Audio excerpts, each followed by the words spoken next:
आज हम लोग ट्रिग्नोमेट्री के जितने भी टॉपिक्स होते हैं उन पे बेस्ड क्वेश्चन सॉल्व करेंगे और उन टॉपिक्स में से भी जो मोस्ट रिपीटेड टाइप के पैटर्न्स होते हैं we will be solving those questions. ठीक है, चलिए चलते हैं आपके फर्स्ट क्वेश्चन की तरफ। The question says in a right angle triangle PQR, angle Q is 90 degree, PQ is given 12 centimeter, QR is given 5 centimeter and PR is given that is your 13 centimeter. You have to find the value of tan P and sin R. So tan क्या होता है सबसे पहले बताइए, तो tan होता है perpendicular by base. चलिए यहाँ पे लिख लेते हैं, जो आपका tan थीटा होता है वो होता है perpendicular by base and sin theta जो होता है वो होता है आपका परपेंडिकुलर बाय हाइपोटेन्यूज। ठीक है, सो यहाँ पे लिखा है tan P। सो tan P का मतलब होता है P is the angle of reference. If this is your angle of reference, QR जो है वो क्या हो जाएगा आपका परपेंडिकुलर हो जाएगा, PQ हो जाएगा आपका base and this will be the hypotenuse. So P tan P लिखा है तो परपेंडिकुलर क्या है आपका 5 and base is your 12 and यहाँ पे sine R you have to find.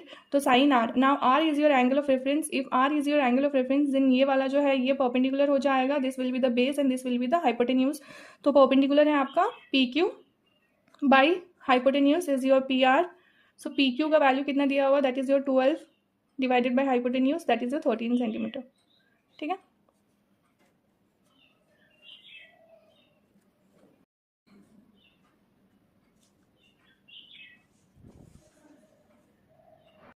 the next question is based on your reciprocal relation between the trigonometric ratios. So the question says in a right angle triangle PQR, angle Q is 90 degrees, sin R is given that is a 4/5, then you have to find the values of cos P and sec P. So यहाँ पे sin R given है, sin R पहले तो बताइए sin theta क्या होता है, that is your P perpendicular by hypotenuse। तो sin R is given, sine R का मतलब होता है R is the angle of reference और आर अगर एंगल ऑफ रेफरेंस है तो P Q will be the perpendicular and R P will be the hypotenuse. तो साइन आर क्या हो जाता है आपका P Q by R P perpendicular by hypotenuse. तो यहाँ पे गिवन है 4/5। सो लेट ले लेंगे पी क्यू का value that is your perpendicular कितना है 4K एंड आर पी जो है आपका दैट इज योर हाइपोटेन्यूज कितना है 5K। हम लोग के इसीलिए कंसिडर करते हैं because this is not the actual value, this is in the form of your ratio, इसीलिए। So by using Pythagoras theorem what we can say that hypotenuse square is equal to perpendicular square plus base square. So मुझे given है perpendicular and hypotenuse and find करना है base। तो what we will do, base को एक side में रखिए, hypotenuse square minus perpendicular square is equal to base square हो जाएगा। तो base क्या होगा, under root of hypotenuse square minus perpendicular square। So hypotenuse square, hypotenuse कितना है 5K का होल स्क्वायर माइनस 4K का होल स्क्वायर विल बी आपका बेस। ठीक है, सो बेस क्या हो गया आपका under root of 25K square minus 16K square, ये हो जाएगा आपका 9K square. So 3K, so base हो गया आपका 3K। नाउ जो भी बोला गया है you can find the ratios. So cos P क्या हो जाएगा, बिकॉज आर वॉज गिवन। अब तो मुझे सारे साइड्स पता चल चुके हैं। बेस का मतलब क्या था, जब आपका angle R was the angle of reference, जब ये एंगल ऑफ रेफरेंस था तो ये परपेंडिकुलर था, परपेंडिकुलर मीन्स आपका 4K था and hypotenuse that is your 5K and base that is your QR का आपको लेंथ मिल गया, ये है आपका 3K। सो नाउ आपका देखिए आपका जो एंगल ऑफ रेफरेंस है ये चेंज हो चुका है। तो P is angle of reference, तो RQ जो है वो क्या हो जाएगा आपका परपेंडिकुलर हो जाएगा, this will be the base and this will be the hypotenuse. तो कॉस के टर्म पे क्या होता है, बेस बाय हाइपोटेन्यूज होता है। सो बेस क्या है आपका, if this is your angle of reference तो बेस हो जाएगा PQ and hypotenuse will be your PR। So 4K divided by your 5K, so 4/5 will be the answer। and also you have to find, यहाँ पे देखिए sec p लिखा हुआ, so sec p हम लोग यहीं से हम लोग बोल सकते हैं if cos p is this 4/5 then sec क्या होता है reciprocal of your cos and angle of reference is also the same, so we can write 5/4, isn't it? Come to the third question. The question says if sin theta is equal to 4/5 then what will be the value of this particular expression? So we know that sin theta क्या होता है perpendicular by hypotenuse, so 4/5 given है, so let कर लेंगे हम लोग, perpendicular है 4K and hypotenuse is 5K। So we will find the base by using Pythagoras theorem, by using Pythagoras theorem base क्या हो जाता है, perpendicular square plus base square is equal to hypotenuse square, isn't it? So हमारा base square क्या हो जाएगा, hypotenuse square minus perpendicular square. So base will be hypotenuse square minus perpendicular square. So hypotenuse is 10 minus 4k square. So हमारा हो जाएगा 25k square minus 16k square. This will be your 9k square. So 3k is the base.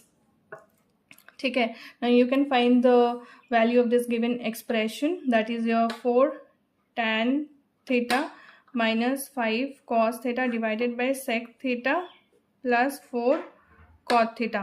तो 4 tan theta क्या होता है, perpendicular by base minus 5 cos theta क्या होता है, base by hypotenuse divided by sec theta क्या होता है, hypotenuse by base plus 4 cot theta क्या होता है, बेस बाय परपेंडिकुलर.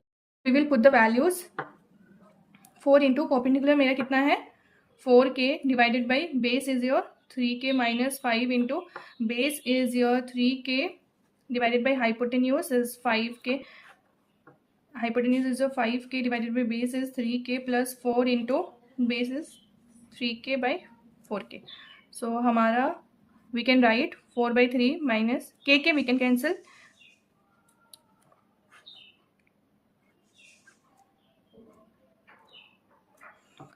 सो यहाँ से क्या हो जाएगा आपका 16/3 minus 5 will be cancelled out.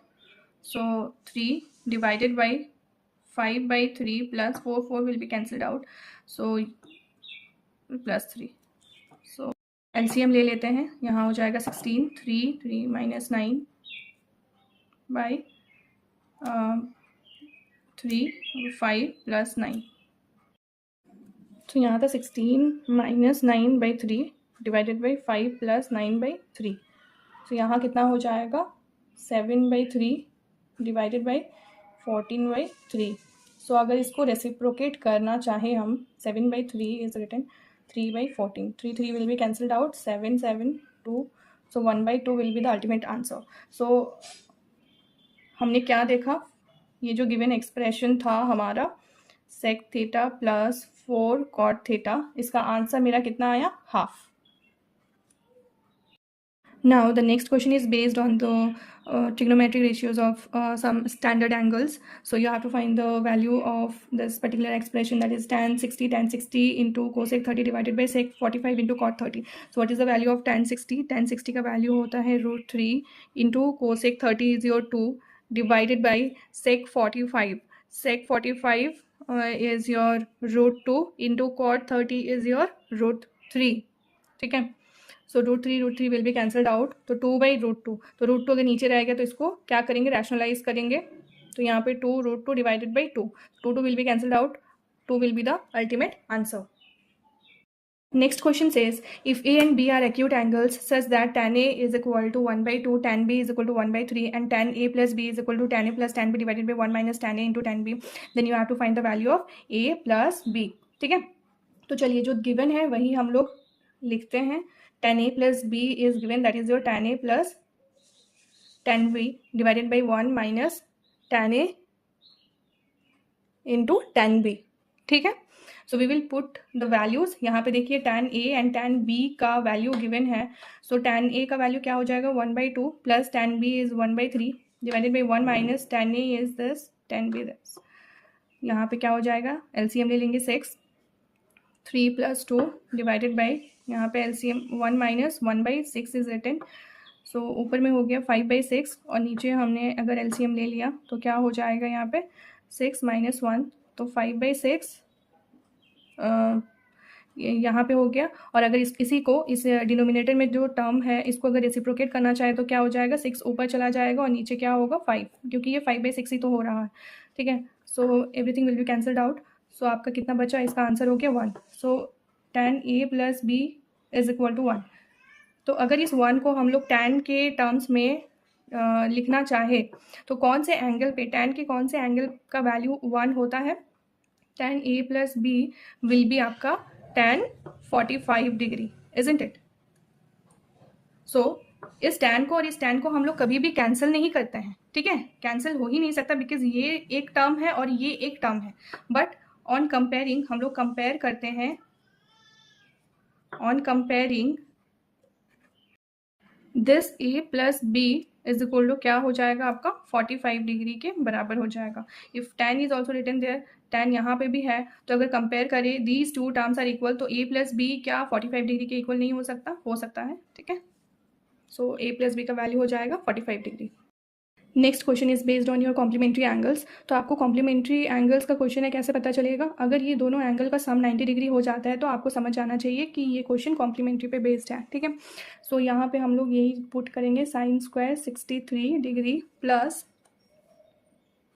इस जगह पे साइन स्क्वायर इस 27 के प्लेस पे can't we just write 90 minus 63, क्योंकि आपको अल्टीमेटली क्या देगा? 27 ही देगा, ठीक है, डिवाइडेड बाई कॉस स्क्वायर 17 को रहने देते हैं एंड कॉस स्क्वायर यहाँ पे 73 के प्लेस पे हम लोग लिख देते हैं 90 माइनस 17, 90 माइनस 17 आपको 73 ही देगा। So sine square 63 plus sine square 90 minus theta क्या हो जाता है आपका? कॉस स्क्वायर थीटा, एंड ये जो है यहाँ पे कॉस स्क्वायर 17 रिटर्न है, यहाँ पे क्या हुआ? कॉस स्क्वायर 90 माइनस थीटा आपका हो जाता है साइन स्क्वायर थीटा। आपने आइडेंटिटी में पढ़ा होगा कि sine square theta plus cos square theta क्या हो जाता है? 1। Similarly cos square theta plus sine square theta क्या हो जाएगा? 1। So ultimate answer is 1। हमारा लास्ट क्वेश्चन है, prove that sine theta minus 2 sine cube theta divided by 2 cos cube theta minus cos theta is equal to tan theta. तो चलिए left hand side में क्या लिखा है, आइडेंटिटी पे based एक क्वेश्चन आ गया फिर से, ये cos cube minus cos theta. So ऊपर से क्या कॉमन ले सकते हैं? Sine theta. अगर कॉमन ले लेंगे तो यहाँ से क्या बचेगा? 1 minus 2 sign square theta divided by नीचे से कॉमन लेंगे कॉस थीटा, तो यहाँ पे 2 कॉस स्क्वायर थीटा माइनस 1, तो sine theta by cos theta क्या हो जाएगा? tan थीटा, ठीक है। अब क्या करते हैं, 1 माइनस 2 साइन स्क्वायर थीटा को ऐसे ही रहने देते हैं, और नीचे जो लिखा है आपका 2 कॉस स्क्वायर थीटा माइनस 1, तो उसको 2 कॉमन ले लेंगे एंड कॉस स्क्वायर को क्या करेंगे? साइन स्क्वायर में चेंज कर लेते हैं, 1 minus sign square theta minus 1, ठीक है। सो यहाँ पे हो गया tan थीटा, ऊपर लिखा है 1 minus 2 sign square theta divided by 2 minus 2 sign square theta minus 1, तो ये हो गया tan theta 1 minus 2 sign square theta divided by 2 minus 1 that is 1, 1 minus 2 this sign square theta.